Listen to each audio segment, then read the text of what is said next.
cut it there. Cut! Ribbon! And cut. Cut. Cut. Terrific. Cut. And cut. Cut. Let's try it again. Cut. And cut.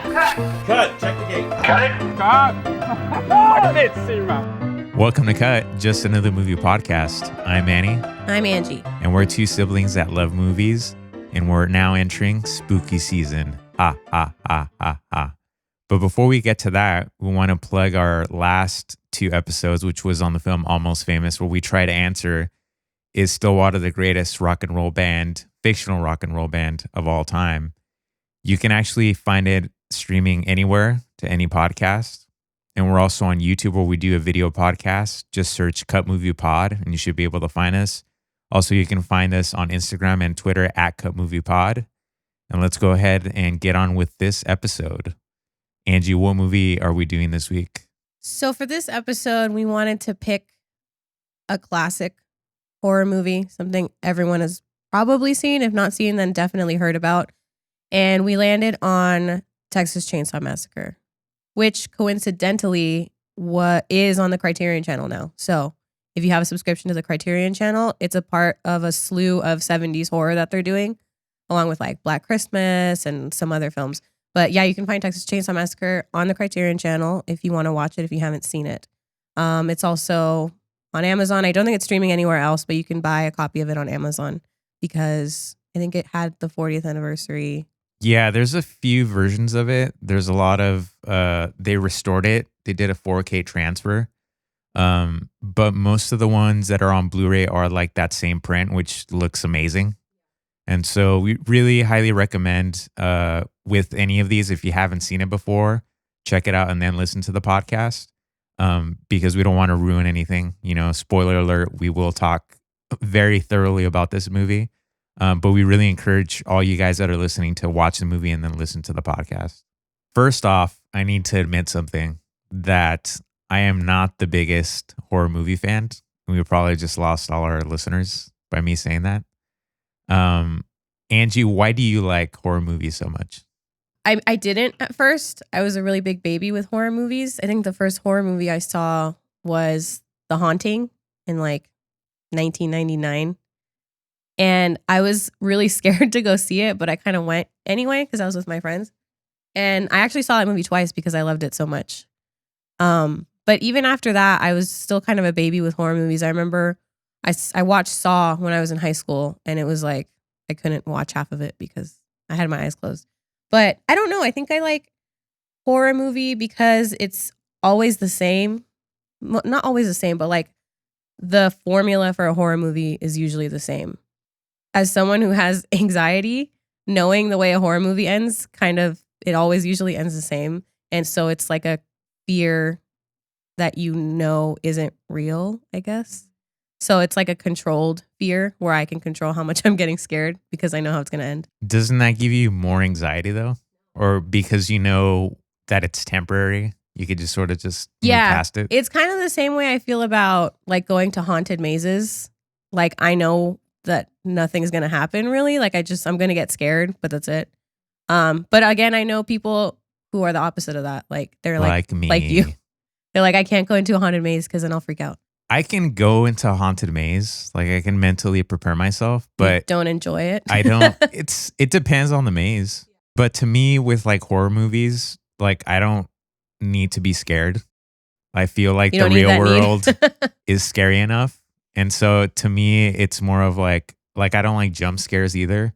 So to me, like if I see a movie that has like an audio like that, it's just like kind of lame to me. But I understand why people enjoy it. But and it's also the way that I grew up, horror movies in general, like our mother, The Exorcist was a pivotal sort of mindfuck in that we were set up to believe that The Exorcist was like awful and you should never see it and real, and to stay away from that. So I think a lot of that had to do with my sort of fear of watching horror movies and just horror in general. But I mean, as I've gotten older, obviously, like I've been more open to them and just aware that there is some value to them, Where when I was younger, I was just like, I don't need to see this. Going back to what you were saying about The Exorcist, that was really a big reason why I didn't like horror movies, is because our mom was just like, don't. She was like traumatized by The Exorcist. Yeah. So whenever she would talk to us about any horror movie, she would be like, nope, that's bad. Don't. And so for the longest time, I didn't watch them and I was scared of them. But I think I just used that fear and just completely leaned into it and was like, well, I'm here already. So, and you were talking about how like the real world is scary enough already. I think that's why a lot of horror fans like horror too, is because the real world is awful. So you can escape into this fantasy where like the monsters are tangible and you can kill them, you know, unless it's like Jason who lives forever. But I think that's part of the reason why people really enjoy horror, which actually during the pandemic, people have really been leaning into horror to, I guess, alleviate. Like a therapy session? Yeah, totally. Like an exposure therapy kind of, you know, like I know everyone was watching Contagion for like the first month of quarantine. So let's get into your first memory of Texas Chainsaw. My first memory of Texas Chainsaw was actually the trailer to the remake with Jessica Biel, which to this day is one of the scariest movie trailers I've ever seen in my life. It's a brilliant trailer. Especially, I can't remember what movie I even saw that it was playing ahead of, because it couldn't have been a horror movie, because I think it came out in like 2003. Yeah, 2003. So I was like 12, 13, but I don't remember. Didn't I tell you about it? I think we were seeing a movie together when we saw the trailer for it. Oh, really? Because I remember very vividly, you have that part where the screen goes black and you just hear Jessica Biel like breathing and running. And then you hear Leatherface's like footsteps and you could hear it like in the back of the theater. Like it sounded like he was coming down the back of the theater. And then the chainsaw was just like deafening and loud. So that's my first memory of Texas Chainsaw Massacre. Of the one we're talking about today, which is the original version, I remember you buying the DVD, which you can probably see behind me. It's got like the ground beef on it. And I remember sneaking it and watching it by myself when I probably shouldn't have. But so that's my first memory, is stealing your DVD and watching it. I remember, like I said, I grew up avoiding horror movies. And I mean, I eventually saw like all the big ones like Friday the 13th, Halloween, etc. But I remember specifically for Texas Chainsaw Massacre, you can correct me if I'm wrong, people out there, but that release of the DVD was around, I think, early 2000s. And it was a big deal because I think that was like the first time it had been on DVD, and it was like a special edition. And so there was a lot of hoopla with like, oh, we got to get it. And I worked retail back in the day. So we would, you know, secretly, we weren't supposed to do it. We would save copies of them because we knew that they would sell out. And then again, this is before streaming. And so this was the only way to get these films. And so I remember getting it and then watching it. And I wasn't impressed. Like, I think my mentality was still like, this is kind of lame and really low budget.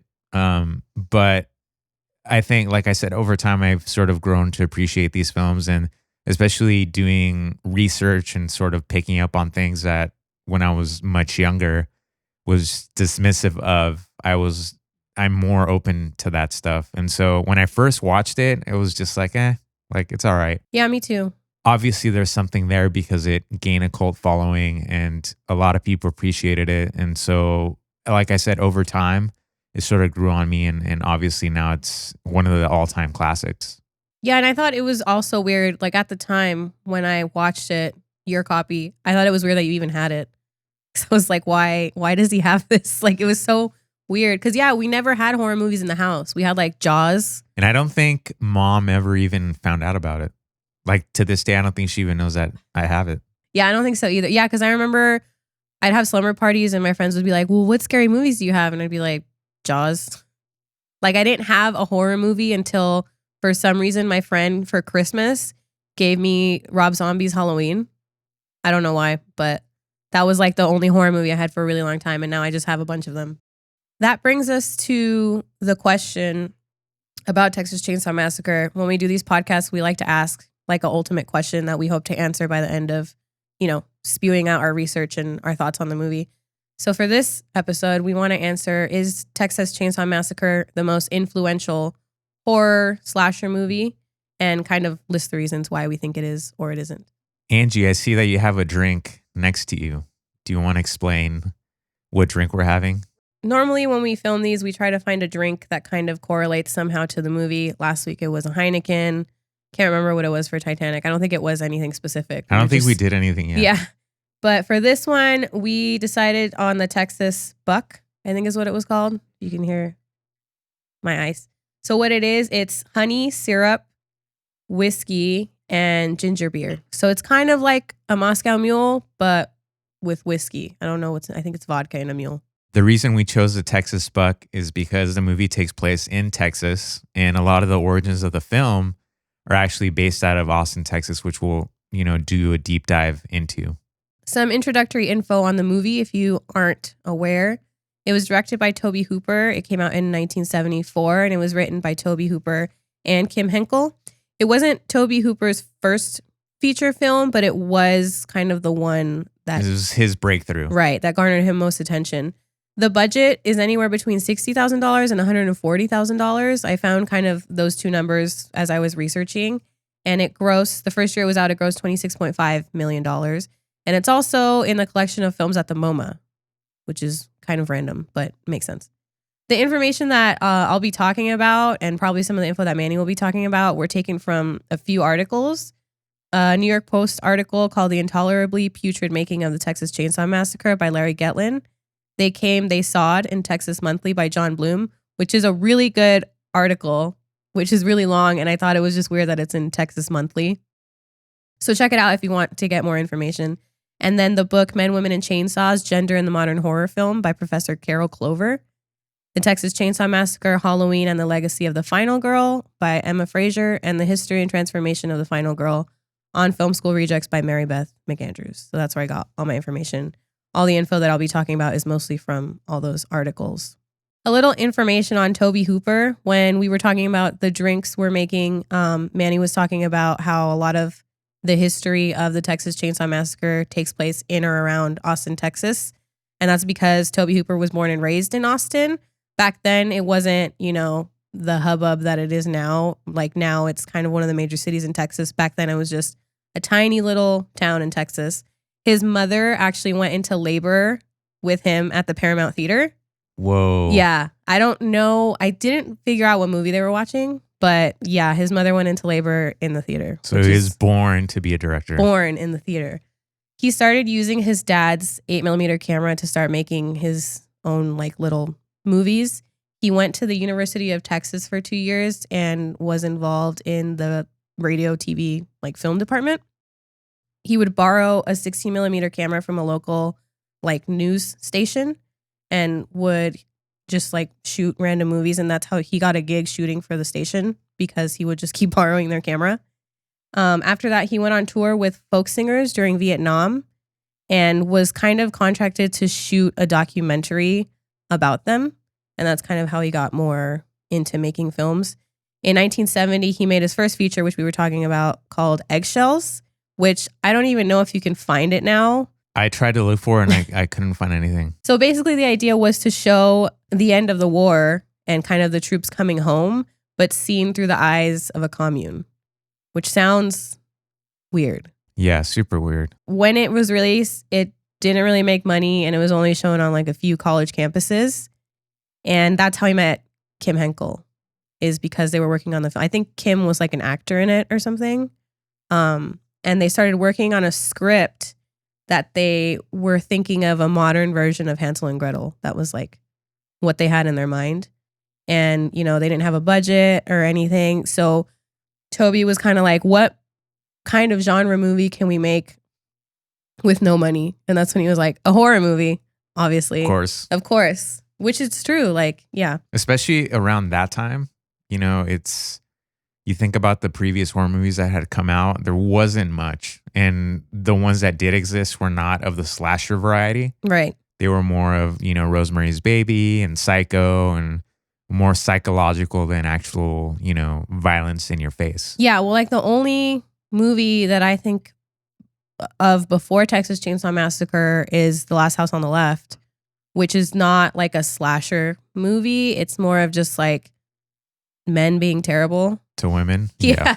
Which I think people like that movie. I don't like it. When we go back to the inception of the movie, I'm going to talk about a little bit of how Leatherface came to be and just the subject matter of Texas Chainsaw, like pretty much just the plot, like how Toby thought about it. Of course, people who have studied Leatherface and know about Leatherface know that one of the big inspirations was the serial killer Ed Gein. Quick history on Ed Gein. He's suspected to have killed several victims between 1954 and 57. Not in Texas, though. I think it was Wisconsin. They called him the Butcher of Plainfield. He would rob graves of recently deceased females and kind of taxidermy and necrophilia, and it was nasty business. He would make corsets with like their skin. He would make belts and chairs. He has like a really popular nipple belt that's just like a belt made of nipples. And that's actually where they got the inspiration for Buffalo Bill, too. Right. So Ed Gein's inspired a bunch of, horror movie bad guys like Norman Bates as well. I think there's only on record that he killed 2 women, but they suspect him in like many missing person cases around that time that happened because it was the 50s, so they didn't really have anything to go on. Did you know that Tobe Hooper had relatives that lived about 10 minutes from Ed Gein's house? I did not know that. And so as a kid, he would get these stories from his family, but he didn't know it was Ed Gein. It was just some guy. Oh. And so he grew up with these stories about like how they had, bones outside in the patio and all these weird things surrounding this house, but he didn't know that it was Ed Gein. And so that I feel like was the seed in his brain to like, as a grown up to be, hey, let's do an Ed Gein story. And it wasn't until after he even made Texas Chainsaw Massacre that he figured out that it was Ed Gein. Oh my God. Which is insane to me. And so it's like living next to Jeffrey Dahmer, not knowing that it was Jeffrey Dahmer. And then, you grow up with these stories. Making a Jeffrey Dahmer movie? Exactly. The idea of the chainsaw came to Toby, which I'm sure lots of us have had this thought once or twice when we're shopping during Christmas. So he was at, I think, Montgomery Ward. And he was just looking at the throngs of people. And I think Montgomery Ward had like a hardware section. So he like saw a chainsaw and was just kind of like, this would be so much easier if I grabbed the chainsaw and just like hacked all these people to bits so that I can get my Christmas shopping done. Which sounds a lot worse than it is. I think that's part of what we were talking about earlier, how sort of horror movies, we all have dark sides in our brains. And it's sort of our outlet to, release those dark thoughts in a fun way, not in a literal way where we're like, yeah, I'm just going to go kill a lot of people. When it comes to the inspiration for Leatherface, which is the main villain, Tobe Hooper had thought back on a story he had heard about a doctor that was in his pre-med days and made a Halloween mask out of a cadaver. So he like skinned the cadaver's face Gross. And just kind of like wore it as a Halloween mask. Pulling a Hannibal Lecter. Yeah, totally. Another inspiration for Hooper to make Texas Chainsaw is more political. He talks about how the movie really came out of Watergate, and specifically a song called, he says, Dead Dog in the Middle of the Road, but the title is actually Dead Skunk in the Middle of the Road. And the song is by Loudon Wainwright III. Loudon was on a road and he found a flattened skunk in the middle of the road on a New York road. And that inspired this song. It was like a top 50 hit. And it's basically just him. It's like a folk song where he's talking about there's a dead skunk on the road and like it smelled terrible. And it's very basic, but people have really deconstructed the song and basically talk about how it's an allegory for President Nixon. Oh, wow. They interviewed Wainwright and he said, okay, that's a cool analysis, but for me, it's really just about a dead skunk lying on the highway. Although Hooper buys into that, there's a more meaningful sense to that song. But Wainwright is like, no, it's just about a dead skunk. And it, like I said, it became a hit. And that was his big claim to fame, Wainwright's hit. Another inspiration that Hooper mentions is the intentional misinformation that was under the regime of Nixon. And so one of the reasons why the film begins with the following film you're about to see is true is purposeful, because that's what the government was doing to the American people, which, wow, sounds very familiar to what's happening in 2020. It's purposeful, and I feel like that's why a lot of people bought into the film, is because the opening crawl talks about how the film you're about to see is true. It's, mentioning that the government's basically lying to you, and especially during Watergate. You had the oil crisis in 1973, which you talk about that scene in the film where they go to the gas station and, there's no gas. It's all relative to the Vietnam War. And like I said, Nixon and what the government was doing. Speaking of money, that was kind of a big issue. Like I was mentioning earlier, they didn't have any budget really. So they kind of started looking around to see kind of anyone who would back their film in any kind of way. Bill Parsley was a VP of Financial Affairs for Texas Tech and had already financed 2 films, but the films didn't really go anywhere. And Warren Scarron was the first head of the Texas Film Commission. Scarron called Parsley in like the summer before they started shooting and told him about this new horror movie that he had kind of discovered. A week later, Parsley called Hooper and agreed to give him $60,000 for a 50% stake in the film, which is kind of a lot. But I mean, if you need to make a movie. They then presented it to Robert Kuhn, which was Parsley's attorney, and he decided to give them $10,000 more. Henkel's sister put in $1,000, and then one of Kuhn's like friends put another $10,000. So people are just like giving money to Tobe Hooper. And I think with inflation, it came out to $1.4 million budget, roughly. Again, there's variations in numbers, but I kind of did the math and it was around modern 1.4 million, which is nothing. Nothing. And this is just the first in a slew of money stuff that I'm going to be talking about. So this was just, the initial offer. Scarron actually was the one that suggested they change the name to Texas Chainsaw Massacre a week before they started principal photography. Because before that, they had names like Head Cheese, Leatherface. There was like some other names. Which Gunner, who played Leatherface, when he saw, because I think the working title was Leatherface. Yeah. They didn't change it until they saw the film. And so Gunner, seeing the film for the very first time, thought Leatherface, this is my claim to fame. I'm Leatherface. And so he's like, dude, you ruined the title of the movie, Toby. What are you doing? Once Toby had his initial budget set, he had to move on to casting. And when you look at the casting, it's a bunch of nobodies. Like you don't recognize anyone in the film because they were all either, students or, went to drama schools, community theater folks, all that stuff. For Sally, who, we'll get into a lot on Sally later, Marilyn Burns was 21 years old and she was a drama student at the University of Texas. She was also the only actress serving on the Texas Film Commission, which is kind of how she got the job. She had been an extra here and there in movies, done some plays, and she was also a cocktail waitress at a place called Via Capri, where Parsley and a bunch of other, political dudes would go to drink. So there's kind of that connection there. It's not really known how Hooper first came into contact with Burns or who suggested her. I'm guessing it was Parsley. But he told her that he owned half of a small horror movie and suggested that she star in it. She kind of went to read for Sally and was pretty much immediately cast because in my research, I saw that Toby always liked busty women. Of course. So the rest of the cast was assembled, like I said, from, drama schools nearby, community theaters, friends, relatives. It's pretty much like if you were making a horror movie and we're just casting your buddies and like their friends. Alan Danziger appeared in Eggshells, and then he was cast as Jerry for Texas Chainsaw Massacre. Terry McMinn was a leading actress at St. Edward's University, and she ended up being cast as Pam. William Vale played Kirk, and Paul Partain played Franklin, who everyone hates. Paul Partain, that dude. So one of the things that I read was that he was in character nonstop.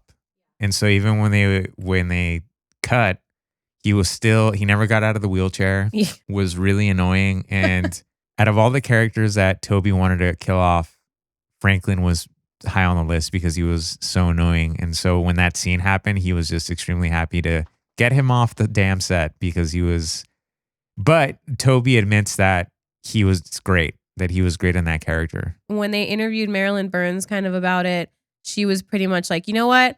Paul is like a sweetheart, but Paul as Franklin, she was like, I could not stand him. Nobody could stand him. Everyone just kind of hated him. And there's a specific scene where I feel like the real life frustration between them really totally. plays off really well. Yeah, and we'll, mention it a little bit later.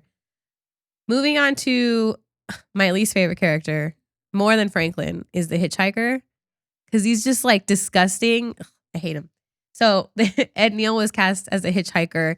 He was on his way back from a restaurant where he was getting tanked for a role he was playing. And so he's like walking by, I guess, the classroom where they were having auditions. And there was a girl outside that was like, hey, are you going to try out for the movie? And so he was like, yeah, okay. And Toby Hooper kind of asked him if he could be weird. And Ed Neal just started being weird. And that's how he was cast as a weird hitchhiker. Do you know how Gunner, aka Leatherface, got his part? I have kind of a blurb on it because I know that it was already cast. Oh, really? So Leatherface had already been cast. Gunner is 6'4". He's a giant dude. He was born in Iceland, but he lived in Austin and was a carpenter and like a bartender. So he was having a burger one day when someone mentioned that there was like a movie in town and that he'd be great for the killer because he was so tall. But they were like, unfortunately, they've already cast it. But you'd be cool. You'd be good for the killer. 2 weeks later, he gets a call saying that the guy that was originally hired was holed up drunk in a motel and wouldn't come out.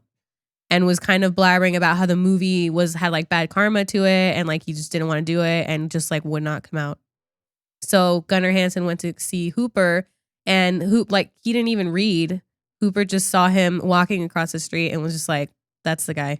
One of the stories that I heard is that he didn't really audition either, but that he walked through the door frame and he was able to fill out that door frame. That's and creepy. Toby Hooper's like, that's my guy. And then after the fact, he asked Gunnar, he said, can you be evil and scary? And Gunnar is like a teddy bear. Like he's not 1% evil. And he said no. And then Toby Hooper got nervous and he's like, well, can you act it? Can you fake it? And he's like, oh yeah, I could totally do that. After the premiere and the film had come out, he told Gunnar, he said, you had the part as you walked through the doorframe. And That's so you really didn't have to say anything. When it came to the cook, who I thought was the dad, who you said is the older brother. It's kind of vague. Okay. Like according to Toby Hooper, his intention was that he was supposed to be the older brother. But he is like a parental figure because I just assumed. I mean, grandpa. Right. And that's another thing too, is like because the grandpa character exists. That makes sense now. He's kind of the top of the pyramid. Right. The reason that he was cast was because Toby Hooper had to cast at least one SAG member.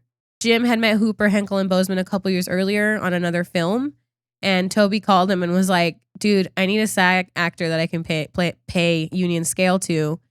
And I guess that was just like a thing you had to do. So you had to pay union scale to an actor and 1 or 2 union technicians. So you had to have several union members on your film. And that's how Jim ended up being cast. He's fantastic. Yeah, he's great. His duality in his character where he seems like the nicest guy in the world and then just turns on a dime. He was perfectly cast for that character. Also, he seemed like a really nice guy too. And he just like loves the Texas Chainsaw Massacre. And he was and like I heard off set that like he would just turn it off and just would help the crew like, hey, I need to move a light stand, and he would just move it. And even like in the behind the scenes info when everyone's talking about all the shit they went through that we'll get into later, he's still like, yeah, it was shitty, but you know what? I look back on it and it was fun. And he's just like an old man. And he was already kind of old like when they were filming. Yeah. And as an older man, he's still like, you know what? It was fun. Like I can't complain. So I just thought that was really great. And now we enter the film, Opening Crawl. The film which you are about to see is an account of the tragedy which befell a group of 5 youths, in particular, Sally Hardesty and her invalid brother, Franklin. It is all the more tragic in that they were young, but had they lived very, very long lives, they could not have expected nor would they have wished to see as much of the mad and the macabre, my favorite word, as they were to see that day. For them, an idyllic summer afternoon drive became a nightmare. The events of that day were to lead to the discovery of one of the most bizarre crimes in the annals of American history, the Texas Chainsaw Massacre. Is that the same crawl that plays at the beginning of the remake? I don't know because I haven't seen the remake. Oh, it's so good. Okay. It must be. The remake is really good. I love the remake. I heard really good It's things really about great, it. yeah. And if it's based anything off the trailer, like how we talked about, It's pretty good. it should be pretty prime. So we got to analyze the crawl. It's really well written, I think. And like I said, my favorite word is the macabre. Macabre. The person who read it is John Larroquette. Now, for the kids, you probably don't know who John Larroquette is, but he was on a show. His claim to fame is really Night Court. Boop, boop. That's a little. Boop, boop. Yeah, I think If I'm you've still seen a little. the Family Guy parody, I'm sure that's where people. You haven't seen that? I don't know. I Where think they I'm mock still a little the- young for that because I They don't. mock the song. No. It has a really Night Court. Night Court, yes. No. And he Sorry. played a lawyer. Nope. He was in other things, but that's his That's claim like to the thing. fame. Okay. So John Larroquette did the crawl. Toby Hooper's direction to him was, I want Orson Welles to read this. So it was John Larroquette's hard job to try to be Orson Welles, but he still sounds like John Larroquette. Like we had said earlier about this film being based on actual events, that was the big selling point of this film, in that most people seeing this film thought this had actually happened. And I believe Gunnar talks about how years later, he had people go up to him that were working in prisons and said like, oh yeah, I knew Leatherface. He basically had a bunch of mental problems and he ended up being a cook at the prison. Oh my God. And he would be like, bro, this didn't happen. Leatherface is not real. But I think that opening crawl and just the way that it's set up that way made tons of people believe that it actually happened. The following scene is the flash bulb of the camera going off. And it's the introduction about what you're about to see. And it's just a bunch of bones and body parts. Toby Hooper intentionally wanted those shots to go from complete darkness to the flash of the bulb. And it really made the cinematographer very worried, because if you've ever shot a film, short film, any of that, even though scenes are dark, you want a little bit of light. You don't want it to be completely dark because it looks kind of like amateur hour. And so it made the cinematographer really nervous in that I need a little sprinkle of light, but Toby Hooper's no, it needs to go from black to the flash bulb and then back to dark to sort of freak people out. And I think that was ultimately the right move. Yeah, I think it works really well. Besides the camera noise that I hate, it's like one of the scariest noises. Going ever. back to the trailer of the 2003 Yes. version, that's the big thing that I remember. Hate it. And I remember me and my buddy, who I'd swear that I saw that movie with him and not with you, but maybe we saw another movie that had the Maybe. trailer. But we'd always, like, any time we were telling a freaky story or something scary, we just do the of the noise of It's terrible. the bulb. Going from dark to light really works for me, I think, because once the light hits, you're like disoriented because it was dark. And just as you start to figure out what it is you're looking at and you're like horrified, it goes back to dark again. And you're like, wait, was that what I think it was? Exactly. So I think that really works. Yeah, it's like a little bit of a tease about what you're about to see, but enough for your imagination to take over and And be like, starting a movie like that is like, I'm sure back then it's already like starting from 100. Next up is the shot of the cemetery, and that's where you see kind of the bodies on the headstone. That was actually not part of the principal photography. Now, for those who don't know, when you shoot a film, you shoot the principal photography, which is what you have storyboarded or on the script for the most part.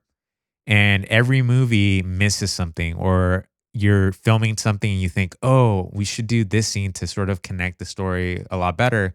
And so you do pickups or reshoots. And it's part of every production.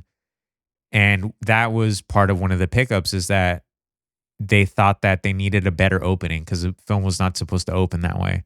So they went back after the fact and reshot those shots of the bodies. And you hear the narration of the radio of how there were grave robbers and that they don't know where it came from.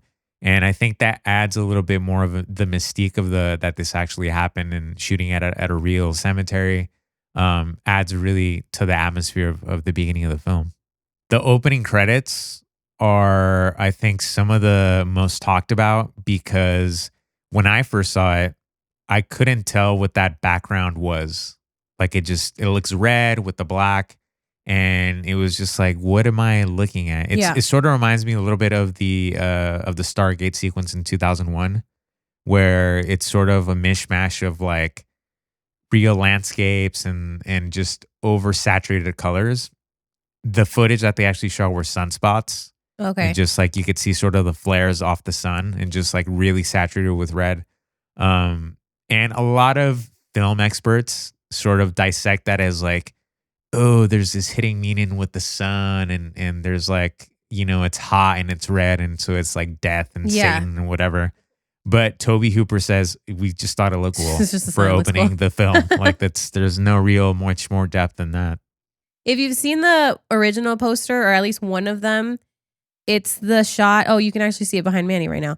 It's the shot of the van and then the dead armadillo on the road. Originally, which I'm glad they changed it, it was supposed to be a dead dog. Oh, God. Yeah. It was supposed to be like the sun that you're talking about, and it would dissolve into the eye of the dead dog and kind of just like move. That's terrible. Awful. But yeah, that's what they decided. They're like, when it comes to like domestic animals being dead, people don't really like that. No. So they found a dead horse on the side of the road, but nobody wanted to get close enough to shoot it because there was like maggots. So it was an actual real dead horse? Yeah, they found a real dead horse, but nobody wanted to shoot it because it was gross and there was like maggots and it was stinky. So they found a dead armadillo on the road. And but that's classic. To me, it fits the Texas I think theme. so too. Absolutely. Like other than, I don't think the dog, but when you were mentioning about the song, how Toby called it the dead dog or something.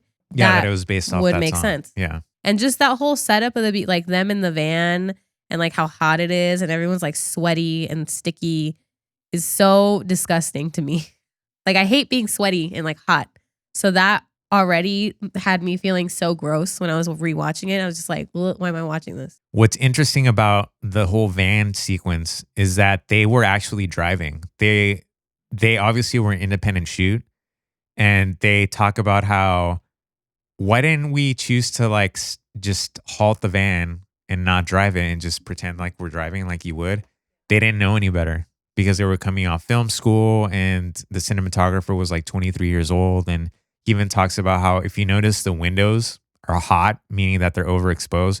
So you can't even see outside the window, see the motion. So they could have been like, oh, let's just pause the van and pretend like we're driving because you can't even see outside the windows.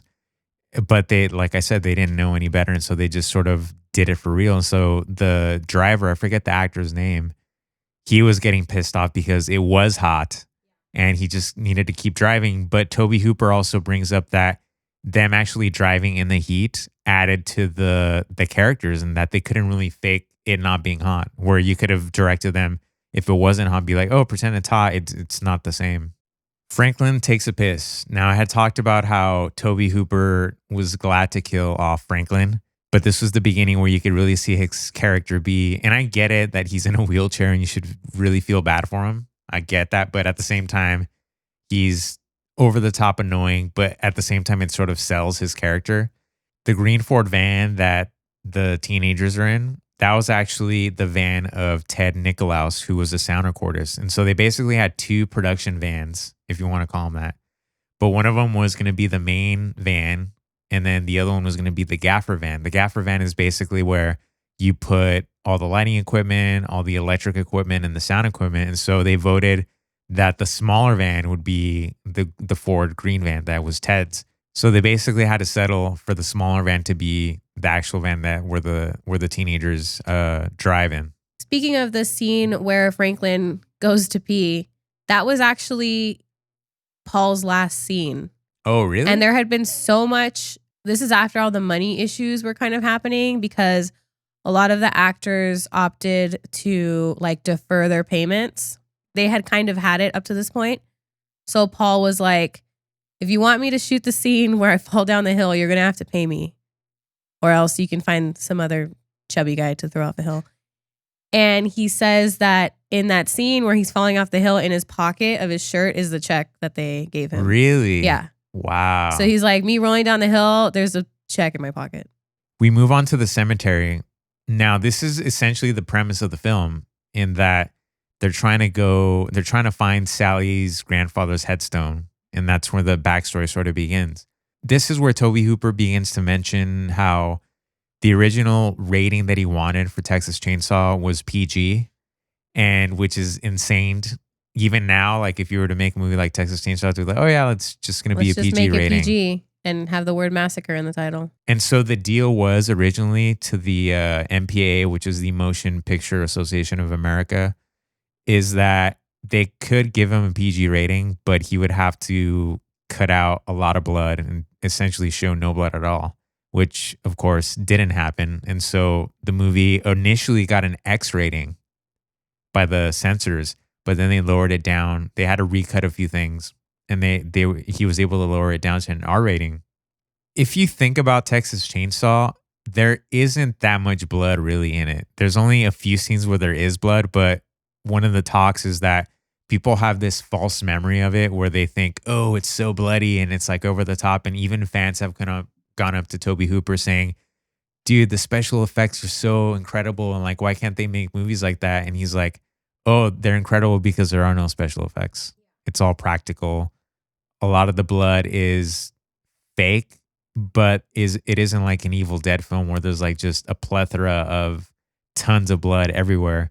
And I think that's sort of the hidden genius behind the film, is that it makes you think one thing, but it's really something completely different. And it's a lot simpler than what your imagination sort of takes you to.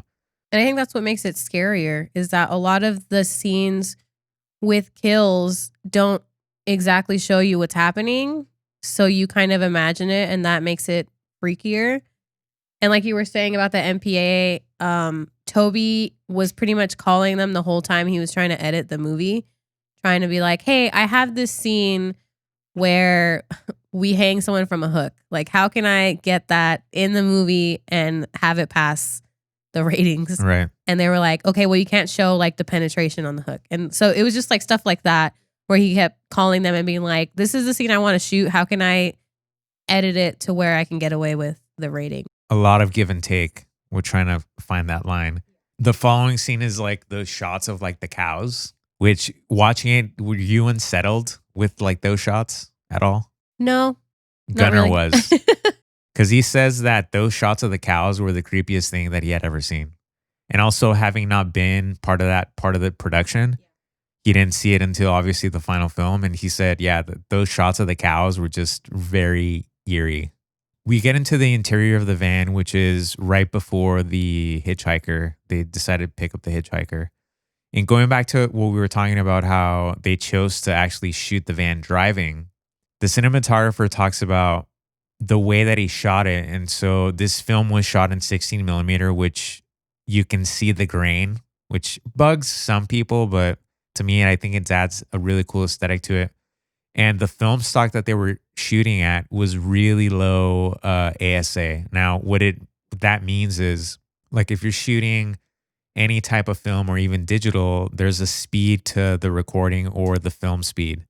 Meaning that, for example, if you're shooting low light, you want to shoot something at a high at ASA, so at least like 800 or above.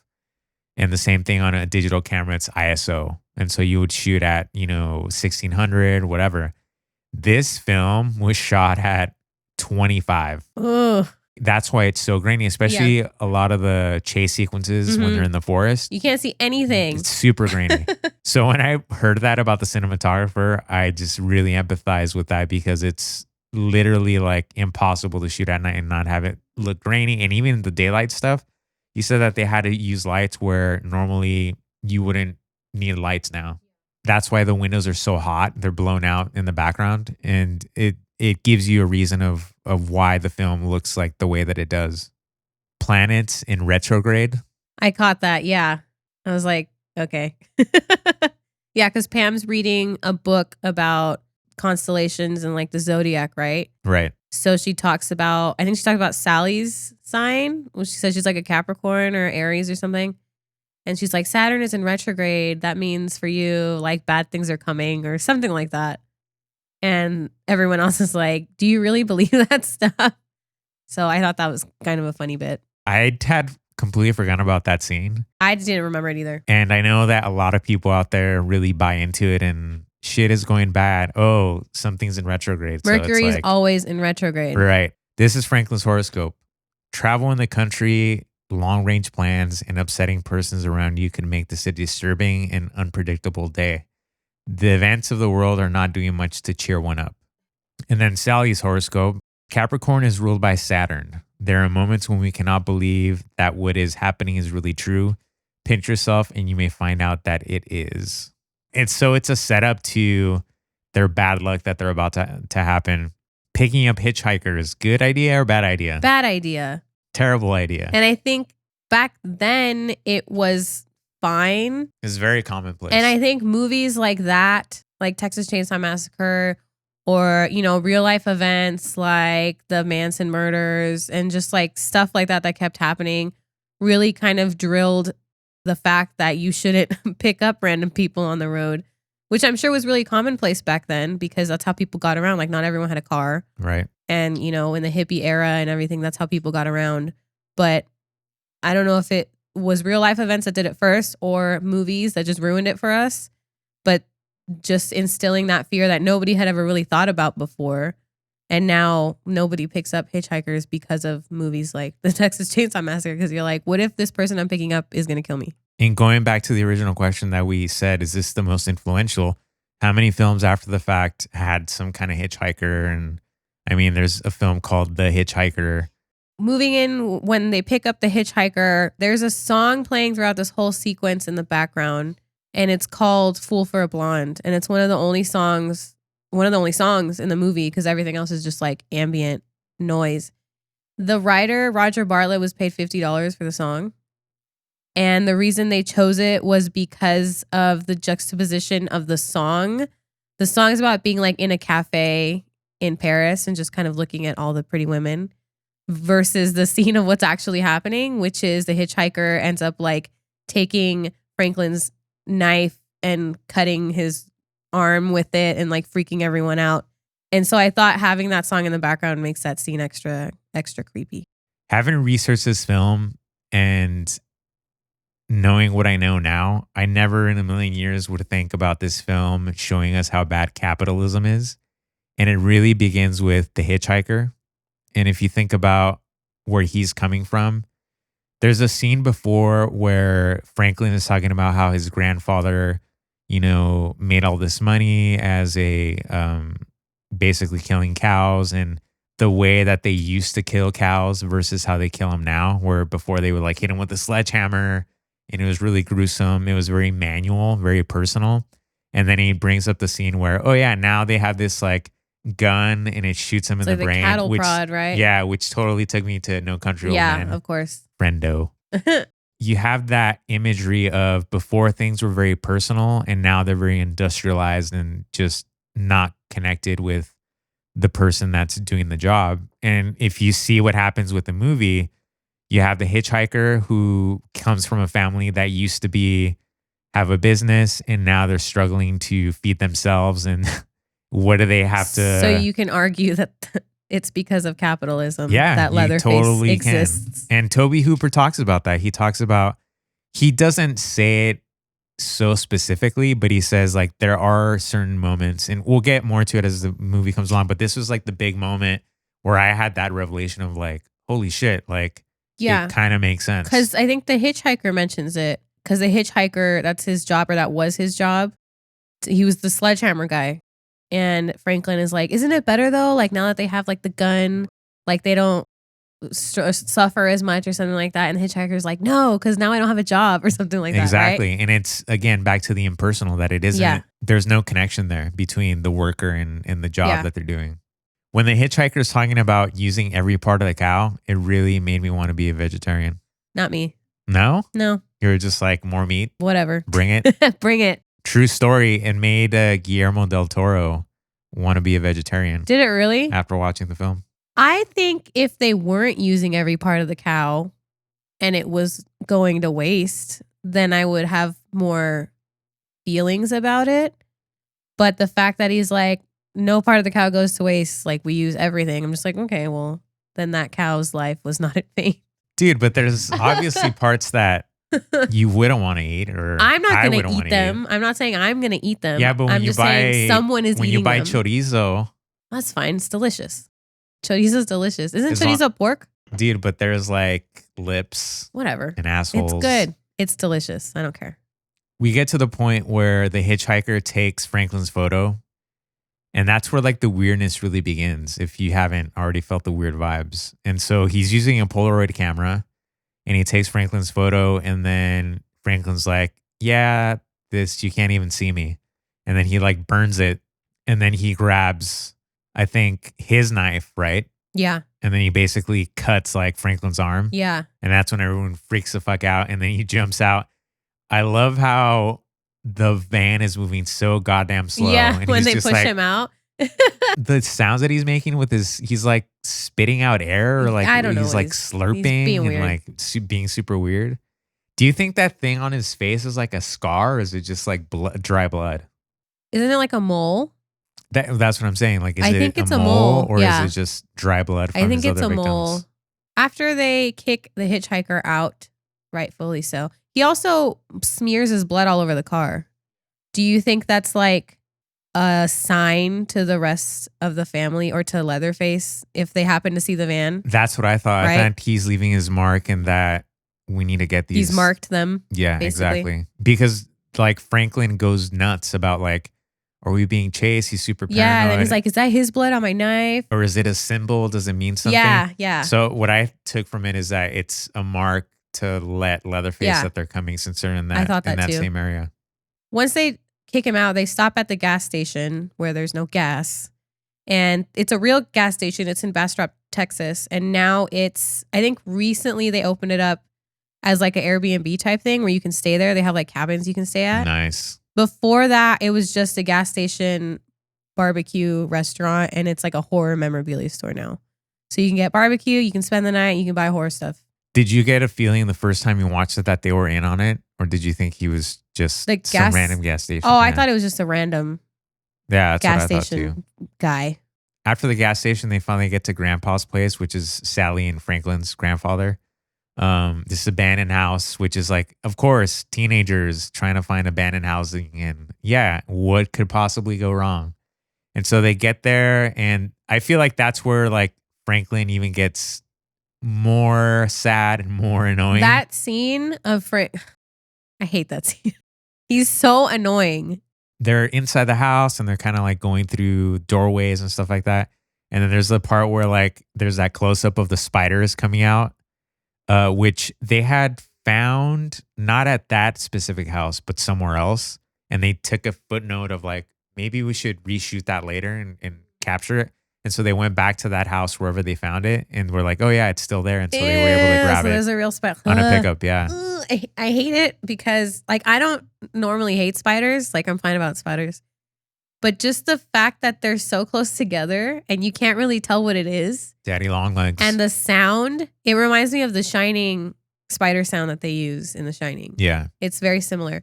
Just that put together and the slow close up is just like, it's disgusting. And speaking of the sound is probably one of the best characters in this film.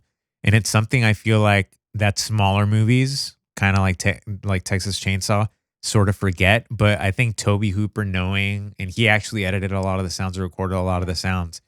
They're all metallic, they're very ambiance. And I think before that, hadn't really been done in a film like that. And so the fact that Tobe Hooper was aware of that sound was going to be a big character in it really adds to like all the horrible scenes. And like I said, where a lot of productions forget about sound and just think like, it's whatever, like it's not that important. I think it's a really huge character in this film. And like I said, when it's moments of a lot of tension, it really adds to what's happening. Going back to Franklin, there's a scene where he finally gets into the house and he's having a terrible time, and he's just like, doesn't he say like, I'm having a wonderful time? He's like, blah, blah, and like, yeah, because he can hear them giggling. And so he's just like, hee, hee, hee. Oh, I hate it. but it's so good. I know, but It's I hate so it. good. The delivery is just Yeah. so spot on. Once we leave Grandpa's house, we then move on to, well, we're still at Grandpa's house, actually. It's Pam and Kirk asks Franklin about a swimming hole. A watering hole. Yeah, and he's like, "Oh, can you tell us where it is?" And he's like, "Yeah, it's whatever." And he Find tells the him where it is. pathway and Yeah, you'll find so it. they go out looking for it, and that's how they find the Leatherface house or the family's house. And the real house is a Queen Anne. That's the style of the house, and it's no longer in the same spot. It's been restored, and it's in Kingsland, Texas now. Now it's actually a really nice looking restaurant, and it's called the Grand Central Cafe. So they've restored it. It looks amazing now, and you can go visit it. The interior, like the areas inside, are still the same pretty much. So you can kind of tour the house and be like, this is where the kitchen is with the dinner scene. This is where they found all the bones and the feathers and stuff. So the original owner, before it was rehoused as a restaurant, the original owner's name was Smokey. And so when they began shooting inside the Leatherface house, they had shot, I think, for like 2 days. And then Smokey goes up to the cinematographer and he says, "So are you guys done now?" And they had actually scheduled to shoot for another 2 weeks. And the DP started laughing. He's like, "Dude, we're here for 2 weeks, not just like 2 days." And so the owner literally thought like, "Oh yeah, it's just shoot Yeah, for 2 and days." the And then owner you're was done. like some like hippie guy, right? Something like that. Yeah. Yeah. Where he had no information of how to shoot a movie or Yeah. anything like that. Once we get into Pam and Kirk finding the house, Kirk goes inside first because I think as they're walking up, they hear the generator. And so they're like, maybe if they have a Gas. generator, they have gas. So Kirk goes into the house and is like, "Hey, anybody here?" And this is when we get our first kill. A lot of the bones and the dead carcasses that are found inside the house were provided by a local veterinarian. And basically, she would shoot them with formaldehyde and basically give them to the crew. And there was one instance where I think it was like a leg of a calf or something like that, where she was injecting it with formaldehyde and had it on her leg. And she overshot and shot herself with formaldehyde. Yeah, I did hear about that in one of the behind the scenes stuff. And she was kind of freaking out like, "Oh my God, am I going to go stiff? Is this going to go to my heart? Am I going to die?" Ultimately, nothing happened. But at that point, she was like, "You know what? I'm not going to do this anymore." When Kirk dies, that's the first kind of time we see Leatherface because he just kind of comes out from behind the door behind Kirk and hits him in the head with the sledgehammer. And that death is one of the few things I remember from my first watch because of what he does after he gets hit in the head with a sledgehammer. He like falls down and he starts like convulsing almost, which is really disturbing to watch. And Toby Hooper talks about that had never been seen in a movie, and it's real. It's like that's what would actually happen to your body. If you get hit in the head with a blunt object, you start spazzing out, and that's what shocked a lot of people too. So originally, Leatherface Gunner was supposed to just kind of gently hit him, but once he put the mask on and the whole getup, which by the way was like incredibly hot, and he talks about that multiple times where a lot of the crew, they would take breaks, and this was shot in the middle of the summer in Texas. He wasn't able to take the mask off because they thought that continuity-wise, they would fuck it up or like mishandle it. And so they would take these like 5-minute breaks, and anything beyond 5 minutes, they could actually take the mask off. But because they basically would just take all these small little breaks, he would never take the mask off. And eventually all the sweat created this odor, and no one wanted to be around him at all during like dinner and lunch breaks. Yeah, as you're talking about that, the outfit that he wears, actually the outfit that everyone wears, all their clothes, most notably Sally and Leatherface, because they're the ones in the movie the longest, they had to wear the same clothes for 5 weeks because especially with Leatherface's like suit that he wears, they didn't want it to change color or like the blood stains to go away or anything, like you were saying, continuity. So Gunner was in that for 5 weeks without changing, which I'm sure like he showered, but if the smell is on the clothes, like you were saying, nobody wanted to be near him. So he knocks out Kirk, and then he like closes that thing, and then Pam is outside. And can we talk about the greatest shot in the whole fucking movie? That is so good. So the way that they got that shot, we're talking about the tracking shot under the swing chair and going into the house. The way they got that was the production team only had 40 feet of dolly track, which isn't that much. And so you see these signature shots where they're like tracking the actors, and you can see them when they're going to the watering hole. There's like that tracking shot when they're going to eventually to the Leatherface house. When they were about to shoot that tracking shot, and originally was not storyboarded. So that was one of the things on the day of that they just saw that setting and said, ooh, this would be a really cool shot. And Toby Hooper and the cinematographer were like, we got to get this shot.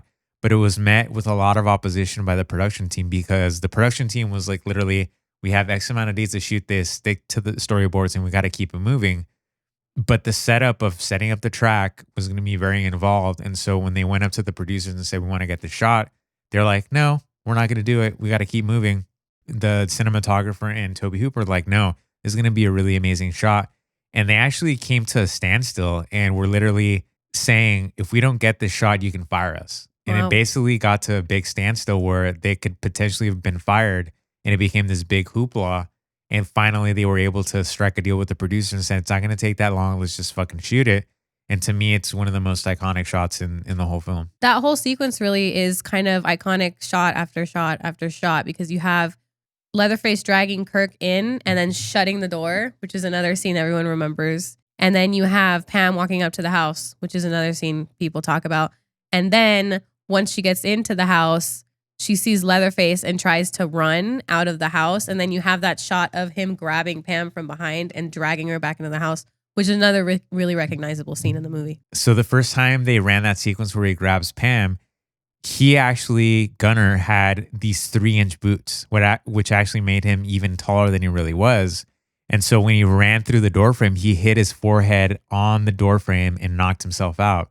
And so they had to he wakes up and is like, okay, we got to redo it again. And so you can actually see him kind of be very Like crouching. crouchy Yeah. and like subtle as he like goes through the doorframe when the final version of that shot. And before Pam runs out, we have also that scene where she discovers the room that's got like chicken bones and like all this like feathers, and there's a chicken in a cage. Which that chicken in the cage would fall asleep often on the set. Aw. And so a little fast forwarding, it's a scene where he's like, where the fuck are these kids coming from? And he Yeah. goes out the window. Yeah. He's running towards the window and the cage is right there. And he hits it because Toby Hooper's like, we got to get the chicken to be more reactive and not fall asleep. And so Gunnar talks about how he consciously remembers to hit the cage as he looks through the window. But I think that's just really overall, funny. that's like a really funny scene. Yeah. But how about being hung like Pam? Would you rather be hung like Pam or just be Texas chainsawed up like Oh God. like Kirk? Well, Kirk was hit in the head first and knocked out. Yeah. So I think I'd rather have that happen and then be chainsawed while I'm So not be hung not be hung on a by hook. your back. Yeah, that scene is really cool because you don't see anything happen. You just kind of see the hook. You see Pam, he hangs her, and just her reaction is so visceral that it's really good. In the remake, you do see the hook go in. That was a difficult thing to get because the actress that plays Pam is wearing like hardly anything that can hide any sort of wiring or a vest or something. So they had to figure out how to outfit her so that she could be hung on the thing. And so what they ended up doing was they made like a saddle, almost like a chastity belt looking thing. And they lined it with pads, like sanitary pads, so that it would, provide comfort for her. And then they did nude stockings and they crisscrossed it like across her chest and across her back. And that's kind of what they used to hang her up. And she could only be hung up for a minute at a time. Yeah, because it of was that. the weight. It was yeah. pretty much janky, Right. is what it was. When Leatherface turns on the chainsaw, that's a live chainsaw with the real belt. And so doing it live, the chainsaw was like 3 inches away from Kirk's face. And actually Gunnar tells the actor who played Kirk, if you fucking move, I'm going to really cut you. Yeah. So you need to be absolutely still or else this is not going to be very good. That to me is insane that they were using a live chainsaw and like not a dummy, not, Yeah, another way to do it. I had read that the prop guy, like they weren't very experienced. So instead of, I'm in a normal production, you would probably have 10 different chainsaws, one without teeth, one with teeth, a rubber one, so and so. And they only had one. So they had to like remove the teeth from it most of the time. I think the only time it had teeth in was when Leatherface like chainsaws through the door, obviously. But everything else, the teeth were removed. But still, like when I think of chainsaws with the teeth removed, they're still scary because like Yeah, I go to absolutely. haunts and that's what they have. And they're real chainsaws. You can smell the gas when it's like up close to your face. During early screenings of the movie, this was the point where people walked out Yeah. not into it. The meat hook. The meat hook, and then again, like you were talking about how you don't really see Kurt getting, chopped up, but it's the imagination that sort of drives that scene. Yeah, and you get Pam's reaction too. Exactly. The next scene is where Sally, Jerry, and Franklin are wondering what happened to their other counterparts. And it's really fucked up because Franklin is pretty paranoid at this moment. Yeah. And where he's questioning about, the blood on the van and like, did they follow us? Do they know who we are? Et cetera, et cetera. And Jerry keeps telling Franklin that they're coming after him. They're going to kill him, like straight to his face. So I thought that was a little fucked up. And so that leads to Jerry going to the Leatherface house to search for everyone else. And then he ends up getting killed. The actor that plays Jerry was blindfolded when they let him into the house, just so he wouldn't see what Gunnar looked like in the Leatherface, because a lot of the actors didn't see Gunnar as Leatherface. The moment where Jerry goes into the house and there's that shot of when he sees Leatherface for the first time, that was the first time, and he looks fucking terrified. Yeah, he does. It's so good. Yeah, it's really good. And Gunnar talks about how when he like hits him over the head and stuff like that he was literally trying to get out of there. Yeah, just because he was so terrified of the outfit and the mask on yeah, Gunnar. I would be terrified. And then once he kills Jerry, we see Leatherface kind of like remorseful, maybe. Because he kind of like sits and he just like puts his head in his hands and he's just like, oh my God, these fucking kids. Yeah. And that's the scene where where I was talking about where he runs to the window. To me, that scene is like, where the fuck are all these kids coming from? How do they find us? He does have that moment next to the window where he's like, I'm conflicted, but I'm also hungry. But I'm also that's crazy. When and the teeth were made by his dentist, custom made. And they have these like little like, I don't know, like they're like little fangs within they're the like jagged. tooth. Yeah, they're jagged. We get to nighttime and you have Sally and Franklin. And I feel like this is where their actual angst, because they didn't like each other in real life, really comes out. And it's really like forced and like when they're going back and forth with the flashlight. That scene goes on forever. Yeah. And I was just like, oh, okay, I get it. Yeah. And like you were saying, this was really kind of the tipping point of their anger, or at least Marilyn Burns' anger. Right. With Paul. And Gunner's the one that brings that up, where he's like, yeah, I was there on set and they didn't seem to really like each other. Or at least what Marilyn says, that when the actor who played Franklin was method in being Franklin all the time, that it was just, she was not Which about also, the reason he was doing that was because he wasn't experienced in movies. He was experienced in the stage productions. Oh, okay. And when you do stage productions, I guess that's what they would do, is just not break character. So he was just doing what he knew. But I mean, I guess it worked at the end. We get to the forest and you have poor Sally pushing Franklin on the wheelchair, which is... That sucks. Not just in the movie aspect of it, but in real life. Yeah. I'm sure what a pain in the ass that was to push him like through like uneven ground and all of that. This build up to me when Franklin gets killed is so well done. And Hooper talks about how the buildup is there, and then you get to the point where you see Leatherface kind of jump out. The editing there to me is brilliant, because what Hooper does is that he cuts a frame before the audience expects something to happen. So for example, like you see the wheelchair and he's there, he's like yelling out to the rest of his members of like, where are you guys, whatever. And so rather than seeing all of Leatherface, he cuts a frame before you could really tell what's happening. And then you see the cut of like him pulling out with the chainsaw and cutting Franklin up. Yeah. And so the way that he cuts it is not in the way that you would expect it. And so it makes it that more shocking and more uneven. And I think you see that even in previous of the film where they're back at Sally's grandfather's house and you see them kind of walking down the stairs towards Franklin.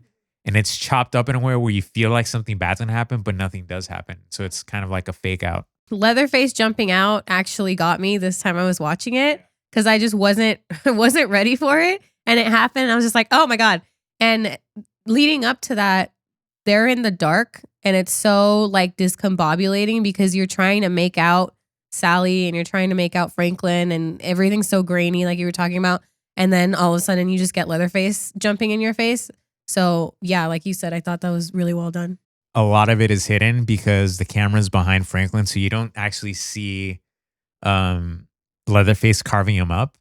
And again, the inspiration behind that is Hitchcock, Psycho, the shower scene, and how a lot of people remembered, oh, you could see the knife going into her, but you never ever see it. And there is blood that splatters on Leatherface. And the way that they got that is like Tobe Hooper and one of the production designers fill their mouths up with blood.